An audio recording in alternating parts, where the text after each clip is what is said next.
How to install Mumu Player for Windows.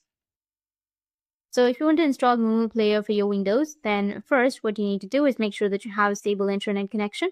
After that, open up your browser, any browser that you're comfortable with. I'm here with my Chrome browser. You need to search for Mumu Nebula on your browser. After searching, you'll find the official website, which is www.mumuplayer.com. You need to click on it, and it will take you to this kind of interface. Now you need to just simply go with Windows if you're using your Windows, or you can go with Mac OS if you're using your Mac. So in my case, I'll simply click on Windows. Once you click on Windows, here on the top right, as you can see that you need to click on the icon to open a download list. Click on the download list right here. It will automatically start the downloading process. So once it's downloaded, you need to click on the downloaded file to install the Mumu Player. So go with the download button, and as you can see that here I have the installed file. Or if it says unverified download blocked, then you need to click on it and then go with download unverified file, and it will start the downloading process. So once it's downloaded, you need to click on the downloaded file and click on yes.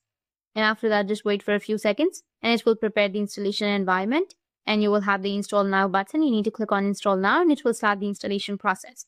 Just proceed with the following steps and it will be installed. In this way, you'll be able to install or download Mumu Player for your Windows. And if you have any questions, feel free to comment below. Thanks for watching.